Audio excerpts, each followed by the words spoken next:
Welcome, ladies and gentlemen, to Siege Cardinal League Week 1 Playday 3. My name is Sticula, and joining me for our broadcast tonight will be the one, the only Chief.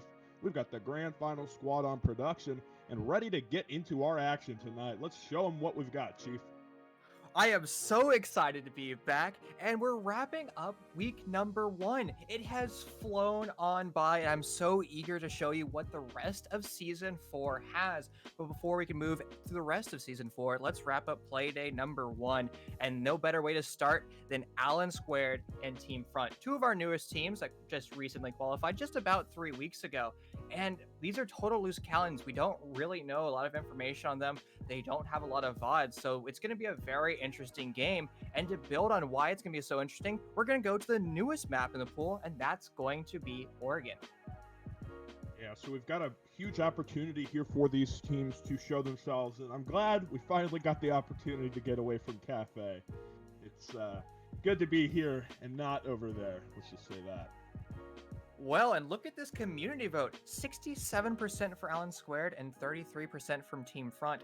And again, with teams like this, it's completely unknown. So honestly, the community vote should be honestly 50-50 if we're going to be real with ourselves. But one tiny bit of information I want to give on Allen², I interviewed the players about a week ago before they actually fully entered SEL Season 4, and I wanted to know the origins of the name. And well, there's a gentleman on the team named Allen, and they said the only way to make this team better is to have two Allens, so they just squared the name, and thus Allen² became a thing. So there's only one Allen on the team, but apparently he just wanted to be squared. So that's the origin of the name, and hey, I love it. Yeah, we got a very interesting backstory here. Team Front, they're also, I think, they have a pretty decent shot here. I took a look at some of the history behind their roster, and I have a lot of confidence in them, as well as in Allen, so I think we're going to be seeing another match pretty similar to what we saw yesterday with the Unreal Nightmare Academy versus Prism Esports Academy match, which was just so incredibly close back-to-back through the whole thing, and really, I think we're going to be seeing pretty close mirror here. I would be surprised. Though, with Oregon coming out, whichever team is maybe a little bit on the upper hand in terms of strategies, they've practiced this map more, they could have a little bit of a leg up in this one. And that's the thing with new maps like Oregon, it's so impossible to tell what the strategy is, especially on the attacking side, because new maps tend to be very defender-sided because the attacking meta hasn't really come in, and attacking is so difficult to do, especially when you find yourselves in a numerous utility information, utility denial simulators that people love to call it. So that just makes maps like Oregon more and more difficult. But it looks like all the players are currently in the lobby, and let's get Oregon underway for the second to last game, the penultimate game here in week number 1. And you're talking about strategies, and well, playing strategies, especially on new maps, can be a little bit different, where we can see some players tend to rely on what I'll call like default bans. Well, let's see Jackal taken out of the board. But starting off, we'll most likely see a Thatcher, an operator that gets a lot of hate or a lot of love, however you want to look at it. He'll mostly be finding himself in ban jail. But that secondary attacker ban is really up in the air. We might see a Monty, or we might see a secondary hard breacher come in, whether or not it's a Maverick or Hobana. Final deliberations rolling on through, and it's going to be actually a primary hard breacher taking the bench for this round, which gives Allen the opportunity to now ban the Thatcher. But we'll have to see how that rolls on through. And again, final deliberations are underway, and momentarily we're going to find out, and indeed is a Thatcher. In parallel to this, we'll most likely see a Mira taken off the board. But that secondary defensive ban can be very unique, where you have a Maestro, which is very well known for taking a lot of utility. They're very difficult to do, especially with a Thatcher off the board. But Valkyrie has been getting a ton of ban in the same vein as Echo, who requires a lot of information to take care of as well. Yeah, so with the Thatcher ban coming out here, we've seen a huge rise in the presence of Cali, especially on Oregon recently. Notably in Pro League, players like GOKS from NA and EU respectively have been working to master that operator. No Clash ban here is definitely a little telling that these teams aren't super experienced on this map. We see Callie, she's just so effective, especially on a bottom floor hold. Because of the fact that attacking the bottom floor is mostly built around coming in through blue bunker, in through freezer, or some kind of split push that involves the hatches having to clash to be able to slow down and stop the attackers from taking that early control can be super effective, which we actually won't be seeing her come into play on this very first round. Maybe a 6 pick, we'll have to wait and see. But instead of bringing the Clash, you're actually going to be bringing, well, that denial of information, part of the denial of utility. It's going to be Wamai and Jaeger, two operators pretty much exclusively used to burn Zofia, Ashe, as well as those flashbangs, so those Goyo shields can persist. So it's basically that trifecta of sadness. It's going to be on the attackers to do their due diligence when they execute upon sight. And another iteration that we've been seeing by a lot of these teams is holding in blue. One of the most important apexes you can have. You can see Smoke opening that rotation right now. Blue is going to be a very important part for the attackers. They can get a lot of map control and establish their crossfires. And as soon as the defense lose control of that side, they're going to find themselves in a world of hurt. On the ops side, the west side of the site, you also have the freezer hallway, another linchpin for the defense as well as the attackers, and it's going to come down to whatever team is holding these crossfires the best. So we've got what I would consider the typical setup here: the Goyo, the deployable shields, usage of this hallway here. A lot of the times we'll see the Wamai used. You can just stack up all of those magnets and make it basically impossible to utility dump there without getting a utility dump of your own and then clearing things with flashbangs. Got, looks like the Jaeger sitting here on the staircase as well, and here comes those flashbangs we spoke about. We've also got the Ashe breaching ground flying out there. It's going to blow up that shield on the door, which will basically allow for the defenders to not play that position very easily. You also see the reinforcement coming out late there, so a good adaptation, maybe seeing that part of the strategy was no longer viable. The Ashe, he's going to try to make an aggressive play. We'll have to wait and see. The two-pronged attack so far working well for the attackers. They've burned 60 seconds, but they've utilized a lot of their utility to burn these Goyo shields. And again, that's all part of the checklist. Momentarily, we're going to see the attackers start to work down those north stairs, but the first thing they're going to have to deal with is this player utilizing that deployable shield. And Team Front has brought so many shields, and the attackers are really hindered by this. You can see the new shield working perfectly as the attackers are afraid to push down. A frag grenade attempts to go out, but that's going to get blundered by the bullets that keep coming his way. This is one of the most dangerous things you can do, is dry peek with a frag grenade in hand. But it's not going to work out for the attackers as it continues to pay favor for the defense. Got a minute and 30 seconds on the clock. Looks like control of Pillar does go to the offense, but things are still pretty slow. We're just waiting for the defenders to give them an opportunity. Maybe we've got Helio trying to speed things up.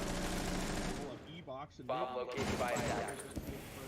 Into Forest. The Maverick going to use that Surrey torch to open up a little angle to make the defenders a little bit more conscious of that presence. Not able to spot anyone.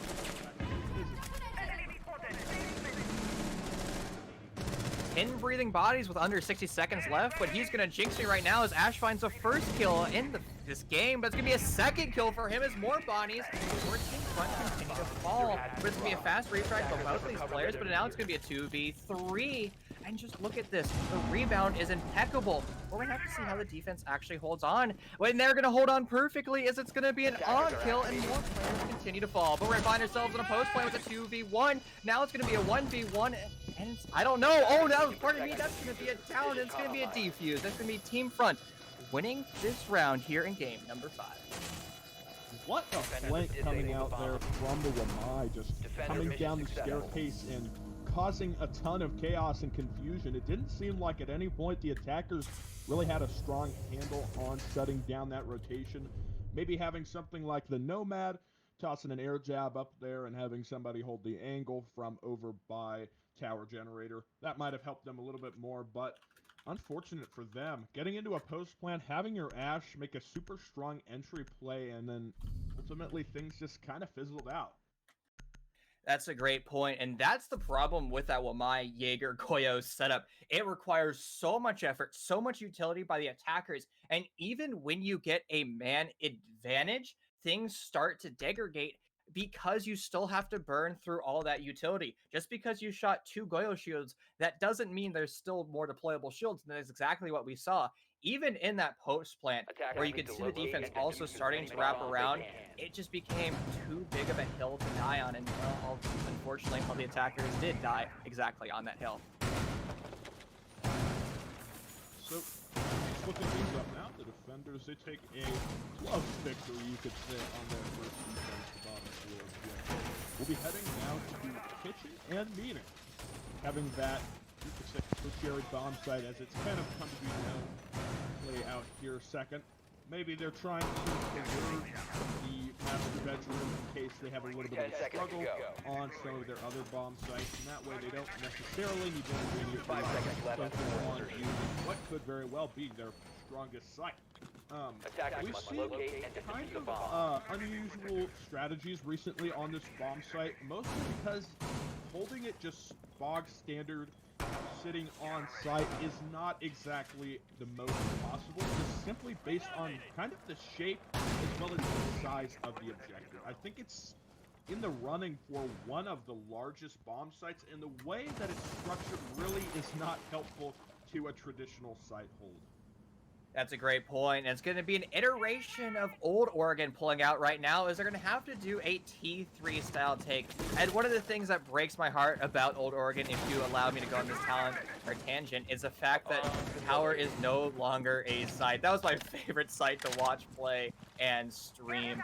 But sadly, that's no longer a thing. But we're going to be going to that tertiary or quaternary bomb site, however you want to look at it. And that's the one thing, is a lot of teams have been really coming up with new strats for both of these sites, and we see this weird back and forth, and we'll have to see how the attackers as well as the defenders actually elect to take upon this site. But it's going to be a big tower take right now, as it's going to be the Type 89 riddling a player, and that's going to be Peach off the board. Jaeger's no longer a factor in this round, but no worries. All of his gadgets and ADSs have already been utilized, so the pick isn't as detrimental as it could be. It's going to be attackers starting to flood out through this attic, but they're going to have a linchpin in the defense that's going to hinder that attack just slightly.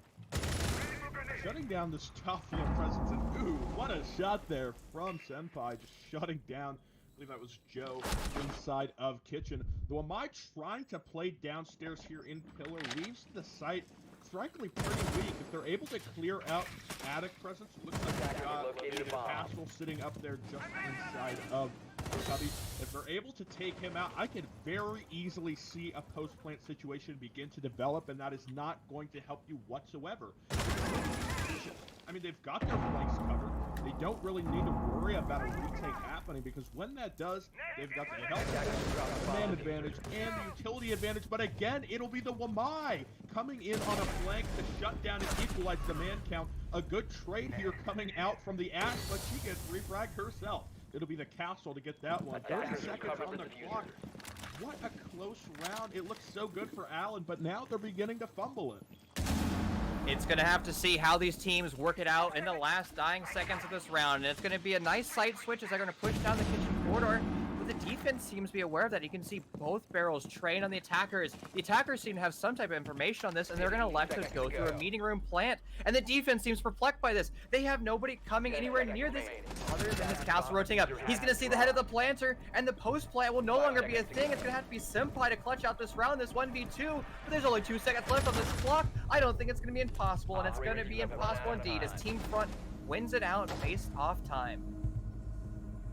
Again, it looks like, I mean, Allen, they've got everything ready. They're in a good position to execute. We saw that in the first round with the Ash. She just pushes on through, takes control of the bomb site after they clear, you know, kind of that beginner utility, and then something just goes wrong. In the case of both of these rounds, what goes wrong is the Wamai just comes down the staircase or comes up the staircase, kills, you know, 2 or 3 people, and completely throws the whole round off the rails. They need to lock him down, take him out early, or do something, anything, to be able to stop that, because the way that we're seeing this now, I mean, to be pretty frank, the strategies aren't really what's going wrong here. It's just these simple, tiny micromanagement mistakes that are costing them each and every single round. And the curious thing is, Allen² is bringing a Nomad, and it's just not really working. And I'm not sure if it's coming down to the fact that they are putting them in advantageous positions, or maybe they should just be bringing a Nomad as well as a Gridlock. I'd like to get your opinion on that, Sigma. I could definitely see a case for the Gridlock. The Nomad, I haven't actually gotten any opportunities to see where she's putting her air jabs down yet, but I mean, the Gridlock, it kind of can cover a little bit of a wider surface area than you would normally see with an air jab, and it plays almost a little bit of a different role than an air jab. With an air jab, you're kind of, it's almost a game to try and figure out if there is an air jab in a certain area, but with the Gridlock track stinger, you're going to know. You just see it covering the floor, and you have to consciously make that decision. You know, do I try to blow them up, shoot them out, so I can flank? And then obviously that would alert the defenders, unless there is, you know, any other kind of serious problem there. But having her, maybe the right decision. We'll have to wait and see, though, if they do choose to make that adaptation as they move on into round number 3. And that's one of the most important things, just to build upon that quickly, is when you bring an operator like Nomad, you have to do your due diligence in your dry runs and your map teardowns to know exactly where advantageous flanks are. And in round number 2, the only air jab that I saw was placed was that one that we just saw Nomad place currently. And the thing was, nobody was really wide swinging from there. The assault came from behind them. It came down from that north stairwell. So maybe they'd be better off just placing it on a big flank instead of trying to deal with aggressive pushes. But again, maybe they saw a different strategy, or in their dry runs and scrims, they came up something differently. But it's going to be a very similar attack, and it's going to be Attic. And the problem with Attic is, again, they didn't put any air jabs to stop players on a big flank. And it was Castle that shut down the planter with only 2 seconds left on that bomb. So we'll have to see how that pans out here in round number 3. Right now, honestly, except for maybe utility presence, I think the attackers are a little bit too stacked up here. When we've seen them get stacked up, you know, obviously in preparation for an execute, it seems like that's when the flank that completely shuts down the round happens. We've got 4 players in top of the big tower or inside of Attic right now, and so maybe deciding to split them up, put somebody on, you know, big window to try and contest that angle could be the right decision to make. But ooh, what a shot! Helio will immediately shut down the smoke player.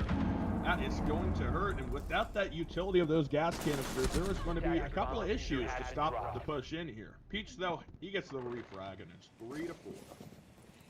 Ill-advised aggression coming out by the secondary hard breach, and he's going to find himself out of this board, and more players on the defense follow them. Now a 1v4. What happened? They were in such strong position after that early aggression. When it's just going to be CB stuck in this really difficult position. He's going to have an MP5 in hand, but he's not going to be able to utilize it as Henry shuts him down. And Allen² wins their first attacking round, and in big strides too. It looks like the coordination issues that they had early on, they being Allen², was completely taken away, or maybe they're just very confident pushing on the dorm site. Yeah, this could be the culmination. Maybe they finally sort of realized everything that went wrong in those previous rounds, and now to clear things up. One thing I definitely have to look at is the fact that there wasn't a roam, and there wasn't really any attempt at a flank to shut down the offense. And as soon as the attackers were really given control of Attic, they just took that and then multiplied it into more and more site control, and it just really did not go well for the defenders. I mean, they tried to peek it, they tried to shut things down, but after you forfeit control of the Attic, you're kind of in, I would say, you know, a lose-lose situation. That's a great point, but we'll be returning down to the primary bomb site. That first front, or Team Front actually ran. And remember, Allen X has these very aggressive, they grab map control, and then things start to degradate at that 60-second warning, and it comes down to their final execute. I mean, it kind of looks like they're rushing. You can see that especially in round number 3 when Helios just sprint challenges a door frame. You should never be sprint challenging, even if you have information. That's just kind of a cardinal sin in Rainbow Six Siege. And that was still apparent here in round number 1, at least the last time they were down here in the basement. They did a wonderful job of executing, dealing with the utility. When it came down to their final execute, their crossfires just began to break down. And that's the most important thing. A lot of teams are very good, they're very structured when it comes down to their initial execute, but the final execute is the most difficult thing. And speaking of difficult, it's going to be this blue hole that they faced last time, but the iteration that Front is bringing is the fact there's going to be a player aggressively playing on that northwest door of blue. So we talked a lot about the flanks. What do you think else is going wrong here that resulted in them losing the first time they attacked this bomb site? Well, like I just mentioned, it comes down to the crossfires they're establishing their final execute. It's imperative that you still hold them, and Helios is trying to hold it right now, or at least grab that map control, and they do a wonderful job of this, presenting their targets, attempting to grab the kills, and not actually taking damage. That's actually a big deal, but that Nitro Cell is even bigger as Joe shuts down Caden. That flank watch will no longer be a factor, especially when you get all 3 charges in his back pocket. But Helios is going to push through fire and flames, and that's not going to shut him down, as he immediately gets a refrag on Joe. Hell or high water is not going to shut this man down. Yeah, that is unfortunate. Tried to barricade that, but it's again the Wamai. He just gets more and more kills on this flank coming down the staircase. It'll be Peach to grab another one. With a minute and 30 seconds, the attackers went down 2 in the man count. No, it's a nade and a kill from the Ash to equalize. What a phenomenal throw there, just tossing it into the staircase. And things, they might begin to look up here for Allen. They've got the Maverick, and they've got the Ash versus the Jaeger, who is frankly a little bit worse for wear than you might like. Now taking control, it's another great shot from Henry. He shuts down the Jaeger and leaves it all up to the smoke in a 1-on-2 clutch with a minute left on the clock. 2 toxic bags. Mal make that 1 in his back pocket with players that are sitting under 50 HP. They will suffocate if they breathe in any of this toxic babe.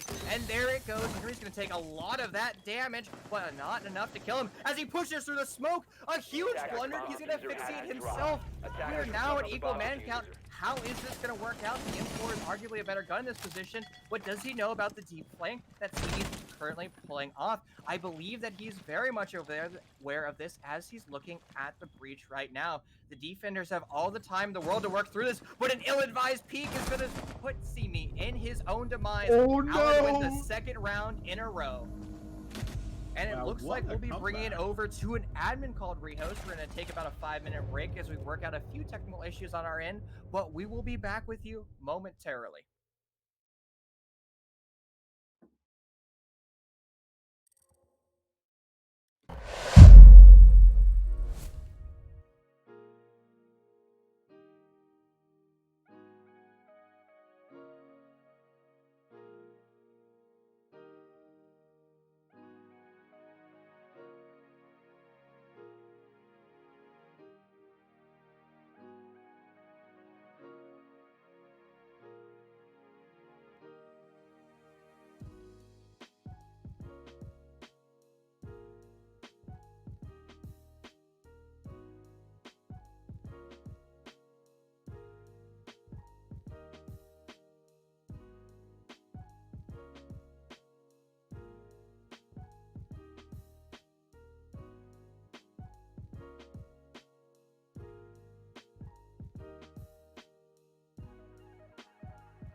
Welcome back, ladies and gentlemen. Apologies for that short interruption. We had a couple of issues that cropped up. We had to fix those, and now we're back on track to get this match ready and rolling. We'll be heading right into round number 5.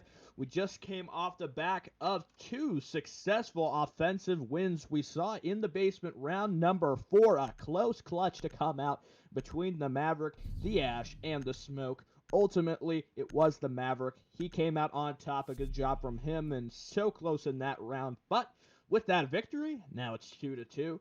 What do we got coming up next, Chief?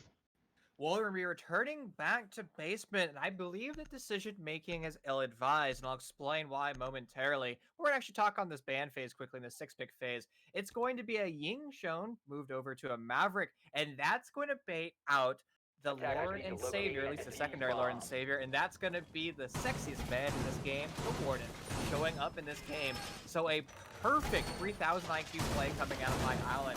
Well, let's return back to breaking down what we just saw in round number 5, round number 4, and why I believe going to basement back-to-back is a bad idea. Honestly, when you go to sites 2 times in a row, that basically says you know what the problem is and you know how to fix it. The problem with this round, though, was the fact that players from Team Front in round number 4 were getting too aggressive. In rounds number 1 and 2, they really relied upon these deep flanks, these big, grandiose plays by their players, and it looked like Allen wasn't capable or didn't really understand what the strategy Front was bringing. But after round 3 and round 4, Allen has perfectly broken down every single aggressive play that Team Front has, and just because of that, I think going to a site twice in a row is a bad idea. Now, the counter argument to that is they didn't have a great showing in round number 3 where they went up to Kid's bedroom, so maybe that's the argument behind it. We'll have to see how this executed back and forth between go in round number 5. Yeah, so again, it's just going to be this same style of push here. The Ash, she tries to come in, she does a little pre-fire, blows up the shield. The Nitro Cell, which we saw success in the last round, doesn't find anyone, but something that does find ahead will be the Warden. Cleaning up here, he gets the first kill of the round, shutting down Henry. That is a great way to start things off here, and they're still continuing to contest this position. One thing to note with the Ash going down will be the loss of some of those flashbangs. And what that means is there will be less utility waste, especially considering things like projectile denial, so getting that shield out of the position inside of bunker is going to be incredibly difficult, and here we see that happening. All of that utility getting wasted away, and there's still an ADS, so that grenade will go to waste. Actually, I think that grenade, it wasn't really intended to kill anyone, but instead maybe just a decision to try and get the shield broken rather than kill that player, and it will be successful. Now they've got control, and there's no possibility of this wall getting reinforced. We've got a lot to work on here for the offense, but they're making a strong showing so far, and they will continue to hopefully get in and take some control here. We've got Pillar, and just going to be waiting, really. It looks like what the defenders try to do is they hold really wide towards, I think, the east side here, and then they will just clear out once all that utility is gone, reinforce, lock things up, and we saw they have those 2 main areas, right? So we've got the bunker hallway. It doesn't really have a name that I can say on stream, but that hall, you reinforce that off as soon as you lose control, and then you also reinforce the wall of E-box to make sure that no attackers can really push in. We've got the Sophia taking a little bit of smoke. Just going to be waiting here as the clock ticks down. Well, it's going to have to be a Allen did execute as the attackers flood into sight, but they're going to get choked out by these toxic babes, and more attackers continue to fall. It's a 4v2, and the hopes and all the dreams, the attackers lie on these 2 individuals. And the defense is just waiting very patiently. There's going to be a huge flank momentarily, and the Warden pick's going to pay all the dividends in the world. Actually, pardon me, that was a 4-16 of the Jaeger, and it's a brilliant execute coming out by the defense. They did a wonderful job of addressing the issue that they had in round number 5. Couple that, I was a little critical of the Warden pick, but it actually worked out well for them. So hey, the 6-pick brain that the attackers tried to bring just didn't work out. So with that round loss, we're pretty tied up at the half. We've got one final round. Either way, we could see Team Front. They take this next one and then push on to go forward and end the half 4-2. Or we could see Allen, they figure out what went wrong, clean things up for themselves, and end things here in the half going 3-2-3. Still just going to be waiting to see what happens, though. We've got our next Attackers round need to ready to locate and go defuse here. as many We are going to bombs be as they heading to meeting room once again. Last time we saw this site, it looked good for them. We'll be waiting to see what's changed, though, in round number 6. And one thing I want to touch back up on is the fact that we see teams run both the meeting as well as the dining hall strats. And it really comes down to the comfortability of teams.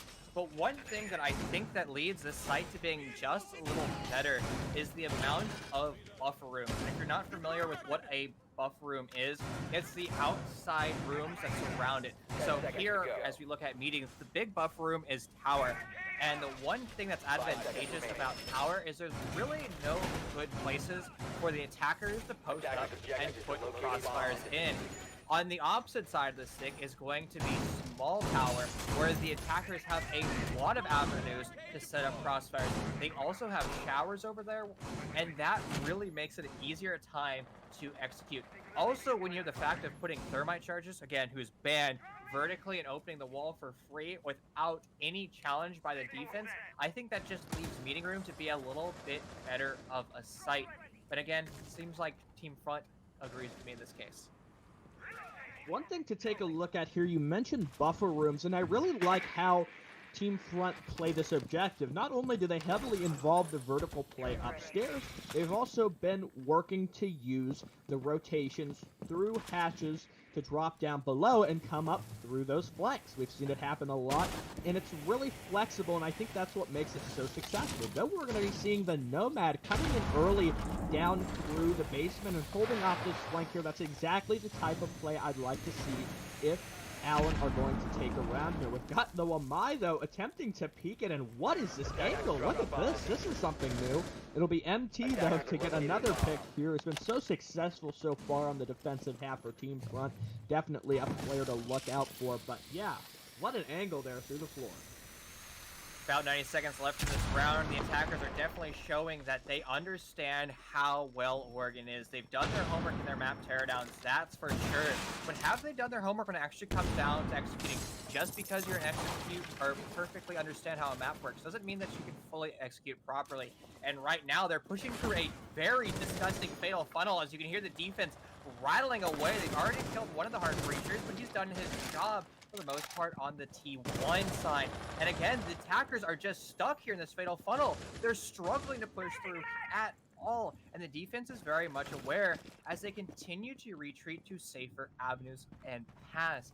And that's the thing, when you have so many defensive barrels trained on the one thing, it's absolutely imperative that the attackers begin to rotate, and they're still butting their heads against this T1 and T2 style push, and the defense is so much aware of this. Take a look at the rear wall of stage there. You can notice that with the Maverick dying, the trick on that wall was unsuccessful, and they weren't actually even able to get it fully open. That is going to cause a huge amount of problems. Though Senpai, he's able to take down Joe. That'll be your new player dead, and taking on multiple angles here, not gonna go good. 3 gun sights trained onto the stage, and he gets shut down. A late flank from the Zofia to come through here could be what makes the victory happen. But with so many players loose and on the prowl, things continue to cause issues. It'll be equalized, though. A kill from the Nomad, and the plant going down. Caden could get this done. Breeze, he's going to shut down MT. That's a dead and off the board. The pistol kill to shut things down. It's unfortunate. CME, he's just a little bit too late there, not able to deny the plant. A good post-plant positioning from the Nomad. Watching the hatch, she shuts down the drop, and it looks like she just knew exactly what she needed to in order to take that round win. It was almost a blunder there by the defense. Actually, it was a blunder by the defense. They had vertical destruction holes pre-assigned to stop exactly what we saw. Nomad planting in that particular spot, but we just saw CME just a little slow on that. And that comes down to the information game that the defense is bringing, or the lack of information game. They're really relying solely on bulletproof cameras, and only one. And the problem is when a team is bringing an Ash and a Zofia, those bulletproof cameras will not persist. They're also bringing 2 sets of frag grenades. When speaking of 2 sets of frag grenades, it's going to be a very similar lineup coming out by Team Front, who's now on attack. And we're also going to see the newest addition into competitive Rainbow Six Siege, and that's going to be an Iana.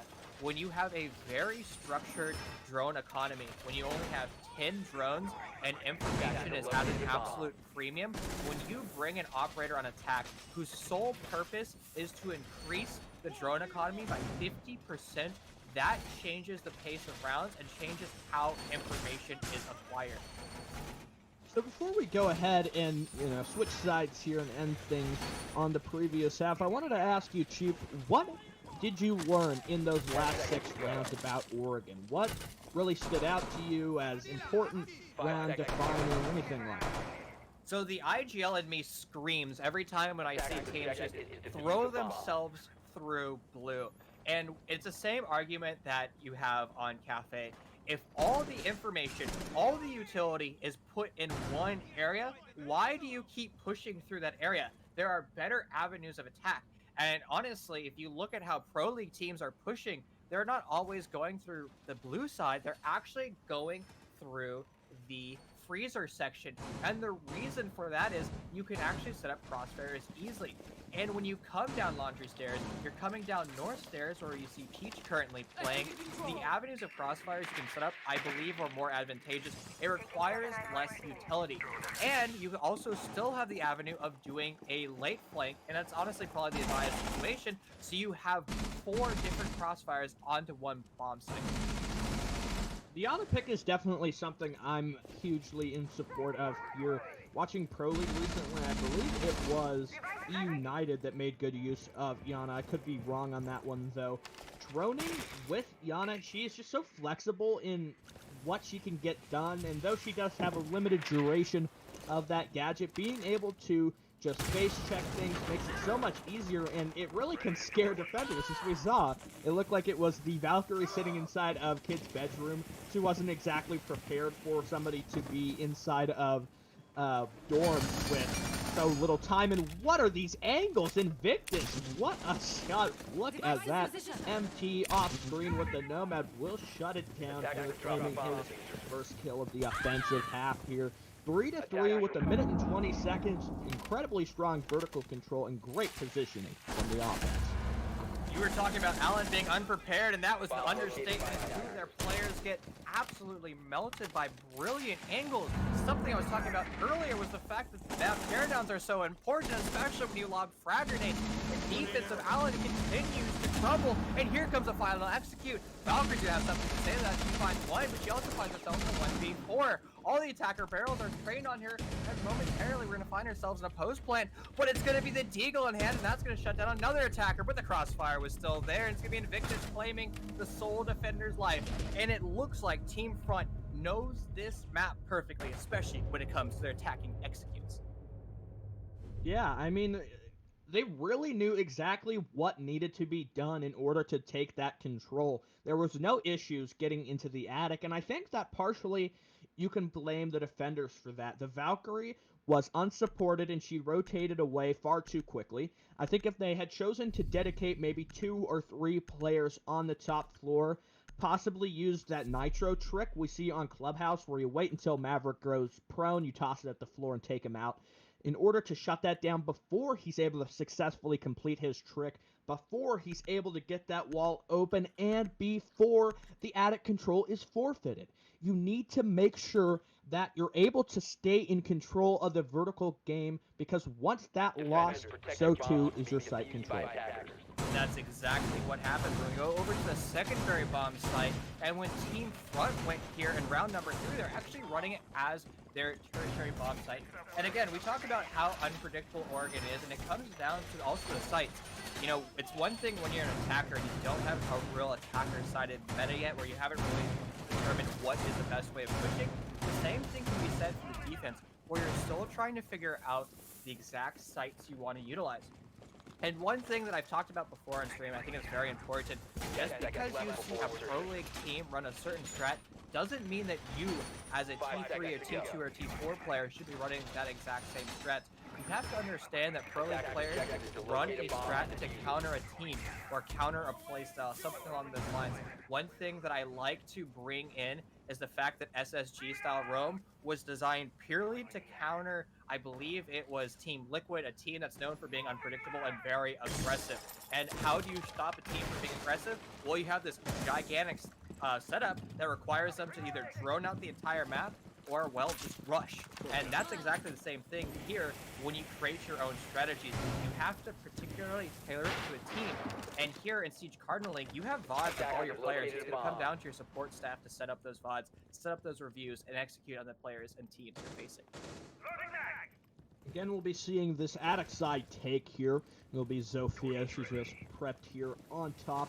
And the Maverick, he'll be doing his job to get the wall open. That way they can push in through attic. This time, defending dorms and kids' bedroom, we're really just going to be playing the waiting game. I remember last time we saw this, oh no, the frag grenade doesn't work. It doesn't, and it actually does a significant amount of damage to Joe. He'll be regretting that one later. It's not too much, but losing a little bit of health can cost you in the end. But continuing my train of thought from earlier, last time we saw this bomb site, it was, I believe, a successful victory for Allen. They were able to take incredibly early control of attic, and that way it just put the defenders in a terrible position. And look at this early setup here. We've got Joe's just ready at the bottom of the staircase. I think Helio might be aware of this. He's got this shotgun, and he could wrap around the corner. It'll be kind of a tale of reaction times, whether or not the Iana with her, I believe it's the G36, is able to react fast enough to shut down the M90 shotgun. But with no peek, we're still waiting here, and take a look at this. 2 men outside big window, and a couple just focused on the other areas of the map. What do you think is going to happen on this execute? It's going to be a crossfire meta coming out by the attackers. That's what's going to be happening right now. They're going to slowly try to push the attackers away. What they're going to find themselves in a terrible position as an M590 of Helios swings and punishes your operator dedicated to information. And it looks like the defense might also be trying to do a leg flank through more stairs, but it's going to be Simi planting the bomb, and it looks like Allen² is unaware of this. And indeed they are. We're going to find ourselves in a post plant with 4 attackers alive. A late nitro cell is going to come up. That's not going to stop the plant. It was just ill-advised and just a little slow. It's going to be a little bit of calm before the defense realizes the positioning they're going to be in. It's very difficult to get around this bomb, and it's going to be the upside down rappel, but no, it's going to be the SMG11 winning that gunfight. It's now a 2v2 with 20 seconds left. It's an unstoppable play coming out by Breezy as he gets his second kill with the SMG11. No, he didn't know where to be here. It's going to be a blunder and a shutdown, and indeed, it's going to be a post-plant defuse. Bad round rotations coming out by the defense. Oh no, what happened, Allen? Oh my god, you were not what a failure. Oh my word. And to think they had that one, they had the plant, they had the positioning, but I mean, Breeze with the SMG11, what a gunner in hitting those shots when you needed to make them count. He did exactly, and what a just a magnificent clutch there to come out. The post plant completely just unprepared. And what that means? Things are equalized. 4-4, and we're just continuing to battle it back and forth through each and every single one of these rounds. I think the attackers in that previous round, they had such a good start. I mean, the diffuser went down in a position where they weren't really able to see it. The footholes through the kid's bedroom wall was not really was not able to see it, and either it was that or just the position that the defender took was just at a bad angle and just created a situation where he couldn't see it. And the Havana, she even was able to kill the player inside of kid's bedroom. So you have all of those advantages stacked up on your side, and then just the snap of a finger, the whole thing just falls right down. Wow, what a round. I am so shaken and discombobulated from that round.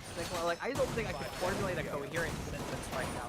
Just to show how anxious and hyped I was to that round, I flew my pin probably about like 20 meters away on the other side of my room right now.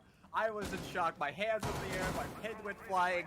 That was quite a round. And it all comes down to post-plant positioning. You would say the attackers usually have the benefit in post plants, but they were just too late on setting up. They had about 15 seconds to find themselves in advantageous positions, but it took them 20 seconds to set up. And during that 18-second mark, the defense just swung on them. That's a mistake you cannot be making, and hopefully Team Front learns from that. And again, these are newer teams to SCL, and sometimes we just see mistakes come out like that, and hopefully they just go back, understand their VOD reviews, understand why you made mistakes, because at the end of the day, if you can learn from the mistakes you made, it's still a win in my book, because everything you should be learning from, no matter if it's a catastrophic mistake like that, or if it's just a minute mistake. And one thing I was going to say earlier, complimenting Team Front on, is how quick they are on Maverick tricks and how efficient they are, at least when it comes to walls. Maybe not so much top patches, but hey, you got it open, and that's what you're supposed to do. It's open, and I guess that's fair to... It seemed like he really... I don't know, he was trying to get the middle open. Whatever. It's open now, and look at this advanced position here in the corner. It looks like they're aware.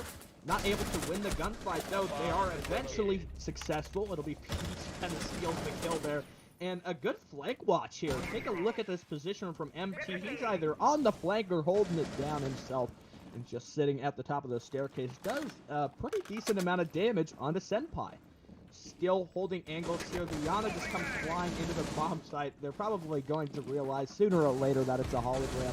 But Invictus, he does go down. I think he tried to drop in through E-Box and was cut down by one of the defenders positioned in storage.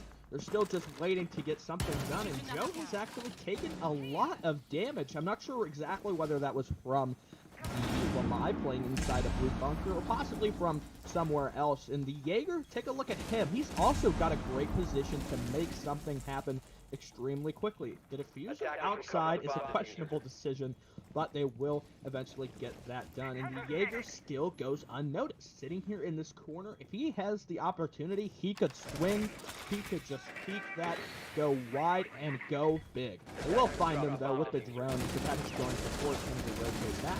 And he does get cut down. Go with the headshot. We'll collect that one as we hit the 4v3. It's going to be a 15-second brawl. Who's going to throw the first jab? It's going to be MTK throwing that, and more bodies continue to fall. It was almost so many bodies alive, but now it's back to 2. Actually, now it's definitely a 1v2, as there's all the attackers are down. It's going to be Helios on a large 2K with that new Ogden game. Is going to punish the attackers for just being a little slow on their final execute. And a brilliant shot at that. Yeah, kind of a chaotic situation there. Didn't go too well for the defenders until the end. They were able to kind of figure things out, pull it back. We did see a lot of good trades, and one thing that I have to highlight is the player inside of Freezer. He did an excellent job, and clearing out Freezer is, I think, something that's underrated. Some teams, they should probably focus on getting either... You really have 3 options. You know, you could smoke it out, obviously, so that way you can't see into storage once the final execute happens. You could use Gridlocks, Track Stingers, or you could use Capital, which I think goes kind of underrated on Oregon, and we're going to be seeing a rise in his presence once teams start to figure out how he can be used to close off angles in the execute. Yeah, that's a great point. And an operator who I truly love is that Capital. Capital is a phenomenal operator. He brings 2 sets of smoke grenades. He brings 2 sets of fireballs, and his sole purpose is to push defenders out of hard, cold angles, right? If we go back to last round, we saw Senpai sitting, and dare I refer to it as a rat spot, but I shall refer to it as a rat spot, in a very critical smoke play. Imagine if you had a Capital. That positioning by Senpai would have been obliterated. Now, as soon as he got droned out, and a great job for the attackers to doing exactly that, he was forced to rotate in bad positioning, and he was gunned down by the holes that the attackers made. And remember, one of the most important things people forget about hard breaching is the fact that you can utilize it more as just a doorway, but as a way of preventing the defense from rotating. And Team Front realized that perfectly in round number 9. We've got Zofia just taking an early advanced position on the rooftop. We will be, it looks like, attacking the meeting and kitchen objective once more. In some of these past rounds, it seemed like the objective was kind of up in the air, whether or not the defenders or the attackers were going to be successful. we saw a couple of rounds specifically. I believe it was Team Front's first offense onto that objective that they were incredibly successful. We saw, I believe it was a grenade kill as well as that peek through the hatch from Invictus. He had some support from MT as well, and Smoke might get caught off guard here. Maverick coming in through security doorway. The Smoke does get pinged down, and it's a kind of a rush play here. We've got early players pushed up here inside of Dining. Usually we don't see a huge focus on taking Dining, especially with the hatch above. But with no defenders up there, this is definitely doable, and I would say incredibly viable. A good decision to make, especially seeing how the defenders are set up so far. We talked about the importance and use of buffer rooms, and the defense is doing a wonderful job of that. You can see why the attackers are struggling so much to get this map control. Sure, you have Dining control right now, but again, that is currently not the site. They have to move one room forward, and they're going to utilize their hard breach as well as relinquishing the player who was sitting in security. That was Smoke, and you can actually see him dropping down. So now he's in the basement, and the attackers know this full well. So now they have control of security, which means they've established a crossfire, and they're one step closer to planting. But the one thing they have to be very concerned about is a big flank. Now this flank is coming up through laundry stairs, but it's still close enough to security. That's going to be MT watching that flank right now and punishing Caden as he was rotating up. And remember, the attackers have so much information, but when a defender is making a rotation like that, they can get shut down. Breeze is going to answer back and find a second kill in his round. He's going to look for more as he's a super short in hand as he retakes security. He hears the player right in front of him. He's going to wide swing with a shotgun, but he's going to get punished immediately. MT gets credit with that kill, but it's going to be Henry answering back on dock. It's a 2v1. Scratch that now. It's now a 2v2. Pardon me. But it's going to be a post plant momentarily as there's no positioning coming out by Allen. And again, they find themselves in these positions time and time again. It's going to be another post plant. Will they be able to clutch it up? It's going to be Peach punishing one. It's going to be 1v2. And we've seen Helios clutch before, dropping big 2Ks. He's done one. 50% of his job has been completed, but he's going to miss some shots. Both players sitting about 50 HP. CME is going to rotate back and have some better positioning. It's going to be a flashbangs out, but pros don't play. Oh, unfortunately, he should have stuck it. And it's going to be CME finishing off Helios and bringing us back to equal man count. We're going to need all 12 rounds to finish it up here in game number 5. Unfortunate there. If he just stayed on it, I think he had a small chance of being successful there. The flashbang, though, kind of tricked him out, and it made me a little nervous, especially in post plants when somebody starts diffusing and the attacker are playing it passive. That is when I am questioning the most whether this round is going to go either way, because it really can. I mean, if you don't push up, obviously the defender's going to be successful. He's going to defuse or counter defuse, however you like to say that, and then the round will be over. But ultimately, like you mentioned, it will be a successful attacker victory. It's round number 11. We will be deciding next who goes up on a match point and who has the opportunity to claim victory here on Oregon in match number 1, Team Front versus Allen. One thing I gotta say, the two new teams this Season 4 Cardinal League are definitely showing why they were so strong in qualifiers. And again, that's what I love about this league in particular. We're doing a wonderful job of giving these T3 teams the opportunity of succeeding. Even last season, we had teams that were almost qualifying for Challenger League, and we actually had Team Rose, now Team Oblivion, who's playing in Canadian Challenger League and are sitting in second place. And again, I just want to say why I love this league so much. It's a great opportunity to give young up-and-coming players the opportunity to excel. And right now, Team Front and Allen² are exactly what we'd like to see. So again, we will be heading back to dorms and kids' bedroom. One question I wanted to ask, why do you think we haven't seen any kitchen or dining room so far? Well, it comes down to those buffer rooms that I keep talking about, right? We actually have a perfect overhead as Joe walks through the map for us, right? The only buffer room you have is that small tower, and that's it. And even in that last push in round number 10, you saw how fast the attackers took control of small as well as showers. And that means it's an instantaneous execute. But when you go one site deeper, that means you have so many more buffer rooms. And it really requires the attackers to do their due diligence even more. It's going to be a vertical frag grenade coming out, but the only damage that's going to be done is, well, to Joe himself. He just cooked it a little bit too short, and hopefully he isn't making eggs, because that's how you get salmonella. Seems like again and again we see Joe, he just does not have good luck with these grenades. It might have dealt a tiny bit of damage, like 25 or maybe a tiny bit more. No, it's another nade. Not this time. It does actually almost kill Helios, so a little bit more lucky on this one. I want to make a little bit of a claim for defending dining room and kitchen itself.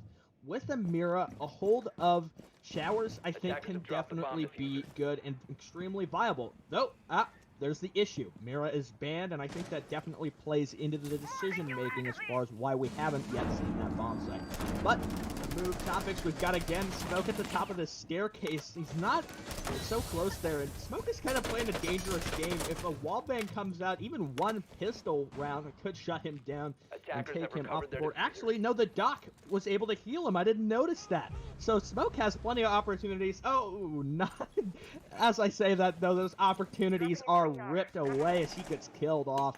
That'll be Joe, I believe, credited with the kill. It's two more, though. Senpai and Henry trading it back onto Joe and Peach. 3-on-4 here with 45 seconds. The attackers, they need to regain their man advantage. And again, look at this. I think we're going to be seeing that same flawed strategy where you hop in and try to go for the plant. Though, maybe it's a change of play and a readjustment of that decision. Coming in through Attic is definitely a possibility here, but with so many defender angles and the superior man advantage here, this could be successful. Frag grenade is tossed out. He tries to hop in and capitalize, though it's Henry. He's on a triple kill. He finds the quad kill. Successful in round number 11. Allen, they go to match point. 6-5 on Oregon and look to find the opportunity to claim victory. What a shot there, the 360 styling on his opponents and shutting things down. Allen² dishing so many body bags to the unsuspecting team of front as they push through the fatal funnel that is Attic. And that's the biggest problem. When you wait the last 20 seconds of a round to execute, you have to all flood through one area. And it looked like Allen² was very prepared for that. Almost a blunder as we saw that Doc looking the wrong way, but as you mentioned, he had that beautiful 360 headshot to claim that last body of Team Front. But that means we're going to find ourselves on a guaranteed match point and Attackers a need to guaranteed locate and point defuse bombs. for Allen². But how will round 12 turn out? Will it be Team Front bringing it back and guaranteeing front points for both teams, or will it be Allen² bringing all 3 points in their name? We have 3 minutes to find out. And the last time we were here, it was an Allen² victory. So right now, if you're a Team Front fan, they have a big hill to climb, and you have to have your fingers and toes crossed to see if they'll be able to succeed. I want to continue and elaborate a little bit more on what happened last time we saw this objective defended by the side of Allen. What really resulted in that loss, and we broke this down a little bit in the post-round analysis, was the fact that the player inside a freezer was allowed to persist and eventually shut down the execute. When you've got somebody, if you simply just take a look at the angle there, you can peek out, hold an angle to make sure nobody comes in through the stock hallway or comes in through deep into the bomb site, in through the kind of Goyo tunnel. I guess that's a good name for it, the Goyo tunnel, where you place your Vulcan shield and make sure that nobody tries to take control of that area. You can just hold this such a great angle. And that's what we saw. It was Helio last time, the player credited with the kill from Freezer, was able to find 2 big ones. Joe, he's got his Prisma, though, and coming in early, he could look to be a playmaker and find something for his team. They might be going for a little bit of a different push, though. It seems like we're more focused on the middle floor, something we haven't seen. So similar to our prior rounds, the execute in, I think, almost every single one of the attacks onto the basement was entirely focused on taking control of Blue Bunker, and so changing that up, a good look here for the side of Team Front, and I think this gives them a strong opportunity, if they play it right, to find success. Success will be the name of the game. Peach is able to clean one up early, though Senpai trading it back here. Look at these bodies stacked up in the freezer. Diana will be just placed at the top of the staircase, and the freezer hatch being covered, though no refrag is yet to be found for the side of Allen. still just going to rotate down and try to take control of the bomb site. It's going to have to be a 60-second execute, 90-second execute if they want to be successful in this round. And honestly, a 4-4 man advantage is advantageous for both of these teams. And especially when you are executing on a site like this, when you lose 2 players, so only 8 players left in this lobby, it actually changes out how you can establish crossfires for both the attacking and the defending team. You can't be so aggressive, which you can see Allen² has done exactly that. They've retreated to more standard stronghold positions. And the problem with basement as well is there's no vertical construction that you can utilize. Like on certain sites where you can start using your sledgehammer, force the defense to rotate into bad positions. You don't have that luxury, so you're going to have to push and get aggressive, and that's exactly what's happening right now. Iana's trying to get aggressive. She's going to be thinking sensibly about this, though, and elect to drone herself in. It looks like her drone just got shot, though, so she's going to confirm that there's a player sitting very close to her, and she knows that, and there goes a frag grenade. Will it net anybody? Yes, it will. It's going to be Kaden off the board. It's going to be Senpai immediately answering that back, and it's going to be a disconnect by one of the players on Allen². But it's a 2v3 with 20 seconds left in this round, and the attackers are going to have to find a miracle, and that's exactly what it's going to be. It's going to be a perfect headshot and a nice trade back and forth between these players, but it's going to be Allen² winning it out in the win, and it's going to be a dip potato chip as it's Breezy, the man who's come up big constantly for his team, closing it out, and that's going to be Allen getting all 3 points. What a close one there. The Maverick had such a strong effort in the clutch, finding both the frag grenade kill and the 1 pick with his M4 to shut down the Maestro. Though ultimately, it will be Breeze on the Wamai to end things here. He's able to get the victory for his team. They'll be celebrating that one here. 7-5 on Oregon. I said it was going to go back-to-back the whole way, and it went all 12 rounds. Well, no better showing than both of these teams. I'm very excited that it went to all 12 rounds. We're just waiting on a representation from Allen² to meet us in our casting booth to interview them. And Stickla, I don't know about you, but I'm very eager to talk to Allen himself to learn about the origins of this team just a little more. And it looks like he's in this lobby. Nope, he just left the waiting for interview channel, so we're gonna have to see what happens out there. But let's break down that final round. It was a wonderful effort by both teams, but the problem is the attackers just sprint challenge. Let's be honest. It was Hibana just rushing on in and dying. That's the problem there, is even when you feel rushed with 20 seconds, that's plenty of time to execute. Honestly, all you need is 1 second to successfully execute. So when you make that last ditch rush, that doesn't really bode well. And I gotta be honest. Yeah, it really seemed like they had, to me, a good idea. They tried to change things up, go for a different side execute, and I think that's the smart play to make. Being predictable and just choosing to go the same route every time just gives the defense more and more advantages to figure out what you're doing and invent new creative ways in a attempt to stop that and shut it down. What we saw in that last round, though, you mentioned the sprint rushes, and I think that is something definitely to hit on. The utility play, except for, the awesome frag grenades that seemed like that were being used, wasn't really enough in order to shut it down. And it really just was not enough. I think, again, I talked about the Capitao earlier. I think Capitao is something that's incredibly underrated. Though he only has 2 of those asphyxiating bolts to use, if you are smart about it, I think you can use those to deny the positions like we saw.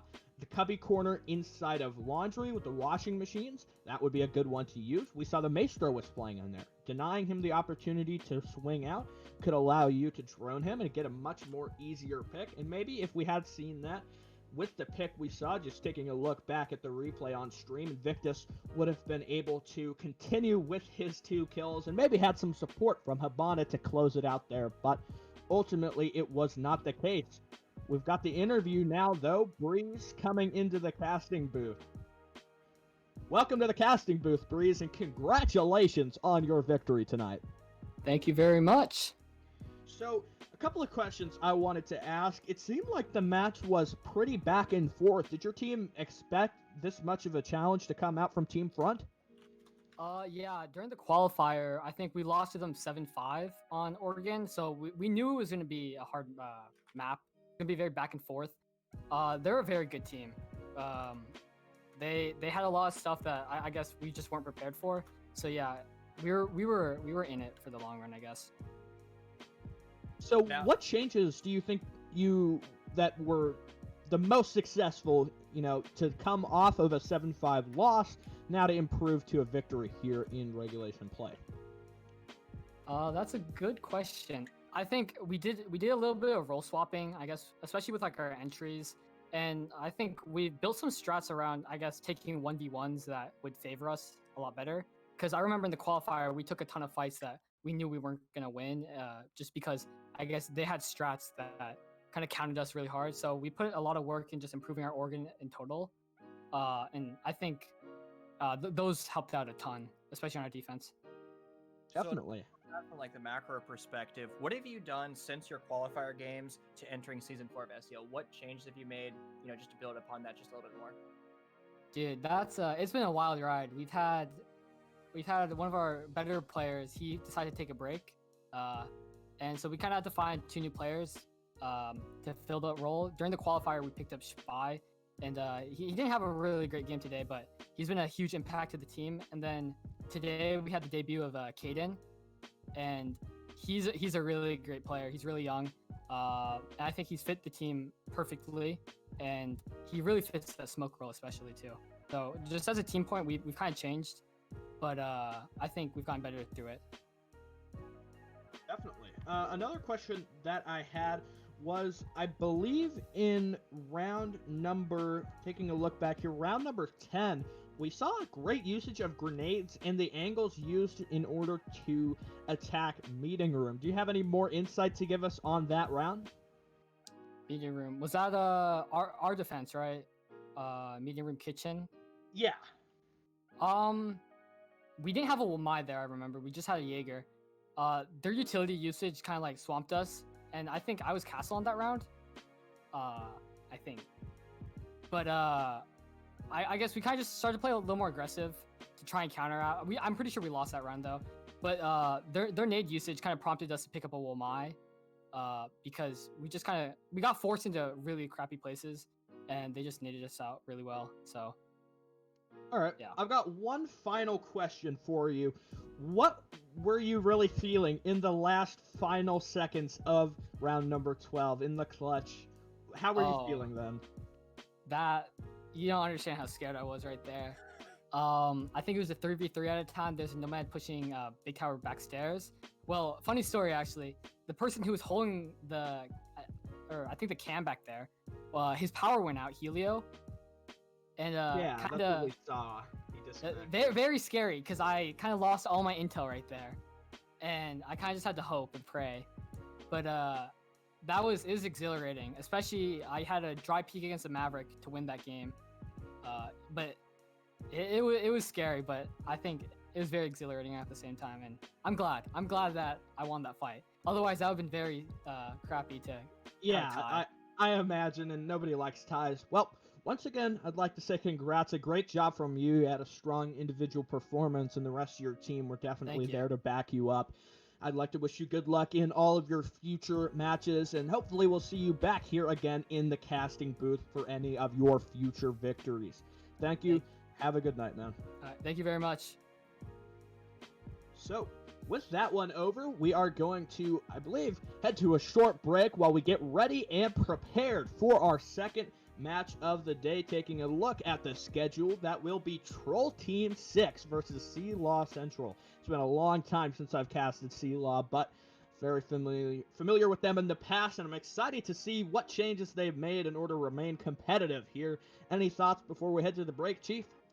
Well, I gotta say, Game 5 was an absolute barn burner, and I'm expecting game number 6 to be exactly that. But don't go anywhere. We'll be with you in about 10 minutes. We're just going to let these players get in this lobby, and we'll be back momentarily.